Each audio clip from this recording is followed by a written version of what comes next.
Hey folks, Darren here, Mr. Sandsman. Welcome back to the channel. Thank you for all the support that you gave me on the last Halloween physical media showdown that I did. The producer's cut versus the theatrical cut of Halloween, The Curse of Michael Myers. It did really well for the channel. If you didn't see that episode, you can check that out somewhere up there and maybe watch that before this one. So today we're talking about Halloween H20, and it's a movie that I saw at the cinema 3 times on release back in the late 90s. I was actually very excited about this film. I followed it on the Halloween Movies website back in the late 90s. Every little bit of production info that came along, I was on top of all the time. It was so exciting to hear that Jamie Lee Curtis was coming back as Laurie Strode. It was also exciting to hear that Steve Miner was on board as a director, obviously director of a couple of Friday the 13th movies, House, what else did he do? Forever Young, Warlock even, and we'll probably forget about Soul Man. But yeah, credible director, and there really did feel like there was a kind of a quality to this film. And I think that, you know, had Jamie Lee Curtis not on board, it's sort of well documented that this movie would have probably gone straight to DVD had it not had her support behind it. Back when it came out, I used to really like the movie, but over the years, it's kind of dated a hell of a lot, and probably a lot more than some of the other episodes in the Halloween franchise. But it's a Halloween movie, so I've always been keen to have various bits of physical media, Blu-rays, 4Ks, that sort of stuff. And I even had a VHS back when it first came out as well. But the first DVD that I ever got my hands on would be this one right here. This is the Buena Vista release of Halloween H20 20 years later. And the one thing that struck me straight away about this is that little sticker in the middle there, which says Remastered Edition, New Bonus Footage. And I was excited for that.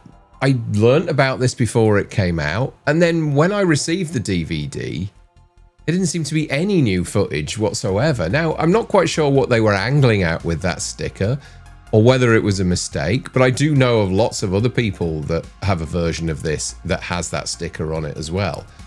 There's definitely, as far as I'm concerned, there's no new footage in the actual movie itself, and there's very little in the way of bonus materials on this. If I show you the back of the DVD, you can see that it says Unmasking the Horror, a making of featurette, a music video, and a trivia game. Now, I don't quite know if that's what they're referring to with regards to bonus footage, but bonus footage to me is that there's something extra within the film itself, and there definitely isn't. Unless somebody knows different, I certainly couldn't spot anything different about this film. So, released on August the 5th, 1988, Halloween H20 20 years later, had a really good opening weekend at the box office. It opened to $16.2 million.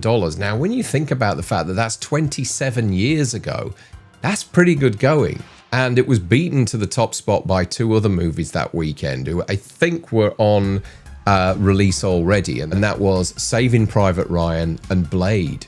So, whilst it didn't get to number 1, it was still a really respectable opening weekend. Rotten Tomatoes wise, it's only at 55%, unfortunately. It's rotten at 55%, and the audience score is 50% as well. So, not very well thought of, but you can't deny the box office. And it went on to gross $55 million in the US alone, and then around about 70 or just over 70 million globally, which is pretty good for a Halloween movie that initially was destined to direct-to-video hell. It really did breathe new life back into the franchise. So let's go back to this Buena Vista DVD that I've got here. I can open it up and you can have a look inside. There's a booklet that comes along with it, which I'll try and show you as best I can.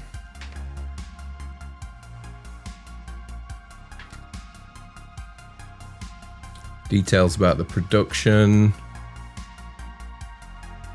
There's all kinds of different notes on the cast, and then the usual what's coming soon.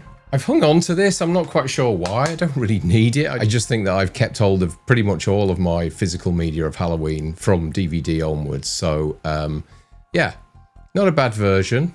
It's in widescreen 235:1 and has a 5.1 Dolby Digital soundtrack. So next after that came the Shout Factory 2014 15-disc box set that came along of the whole Halloween franchise to that point in time. And we got this version, the Blu-ray version of Halloween H20. And on this, there's a bunch of special features. I can show you the back of this. New commentary with director Steve Miner and Jamie Lee Curtis, moderated by Sean Clark.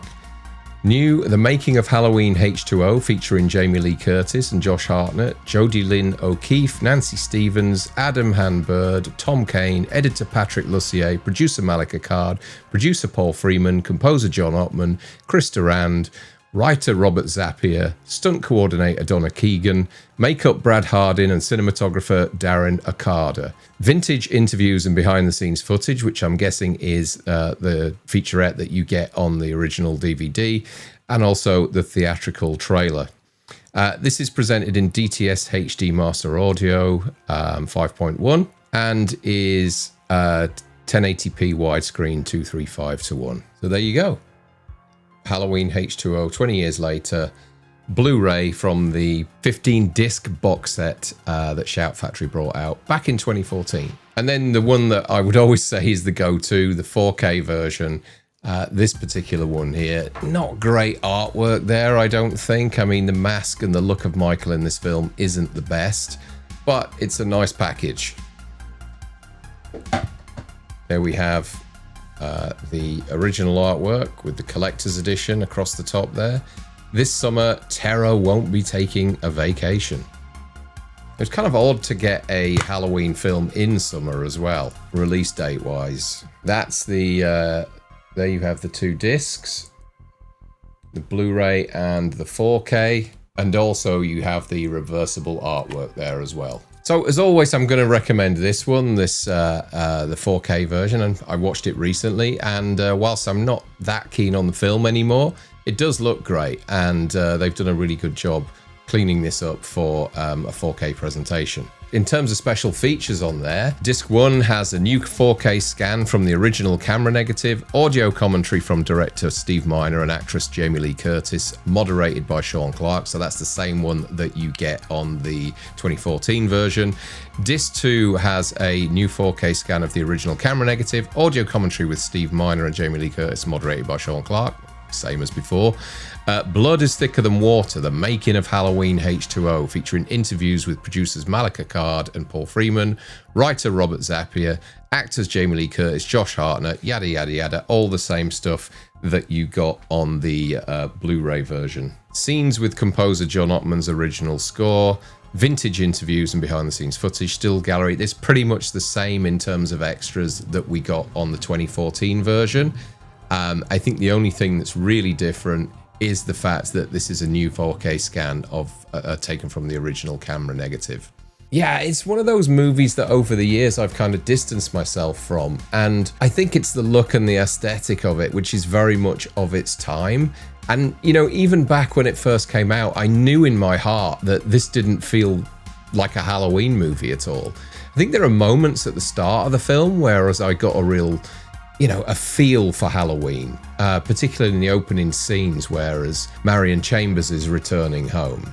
Those opening scenes are great, and they actually use the mask from Halloween 6, and I think it looks great in this, in the shots that it's in. But then there was all sorts of mask controversy throughout this film. They shot the movie with a mask that looked more like a kind of porcelain doll mask, and went back and did reshoots to replace it. And I remember in the original trailers, you had that really smooth and sort of shiny looking Michael Myers mask that really looked out of place. And whilst Stan Winston's mask does look better than the kind of shiny, smooth Pierrot-like look, it's still not quite there. And a lot of it is to do with the fact that, and people will argue with me about this, I'm sure.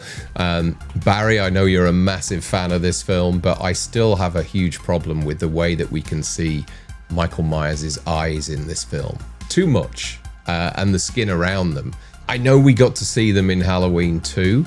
Dick Warlock, there was a couple of moments in that film where you could see his eyes, but you could only see his eyes. You couldn't see the surrounding area around them. I think with this, the eye holes, the cutouts are too big, and so it kind of, we see too much of Michael. It doesn't sit right with me. I like the showdown to the film with Laurie squaring up to Michael, that great moment when she screams his name and wanders back to the school with an axe in her hand. You know, that really got the adrenaline flowing in the cinemas when it first came out. But ultimately, the showdown with Michael is ruined when Halloween Resurrection comes along and we find out that there was a switcheroo that happened.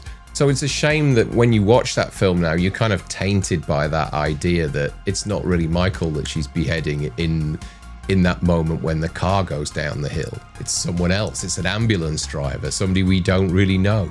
But on the whole, it's a watchable Halloween film. I think it's better than Halloween 6, The Curse of Michael Myers, but only just. And it's a shame that the look and aesthetic of the film has dated so much over the years. And I also don't think that Jamie Lee Curtis's performance in the film is one of her better ones in the series. It's not. I think she's better in the original and the latter films, whereas in this one, there's what feels like some really terrible acting from her, especially the moment when she's screaming at the start of the film. But overall, given this is the first movie without Dr. Loomis, I kind of agree with the audience and critic scores on this film. It is middling for me in the franchise. It's better than Halloween 6, The Curse of Michael Myers, but I can still get more fun out of watching Halloween 4 and 5, even though Halloween 5 is a bad movie. I think the fact that Loomis is in there elevates it somewhat, and that's what's missing in this film. A lead mentor protagonist other than, you know, Jamie Lee Curtis in this film. It needed a more senior role in this to give it a little bit more gravitas. Well, hey, it's Halloween. I guess everyone's entitled to one good scare. So Halloween H20, whilst it looks great in 4K and sounds particularly good in DTS HD Master Audio, it no longer gives me that feeling that it did when I went to see it back in the late 90s. I'll be back soon with a look at Halloween Resurrection, so watch out for that. Jesus, I'm not looking forward to watching that film. Thank you very much, guys. If you haven't subscribed yet, maybe consider it.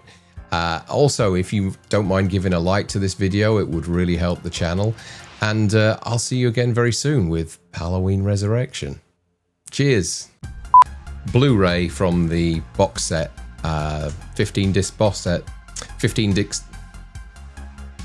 15 dicks?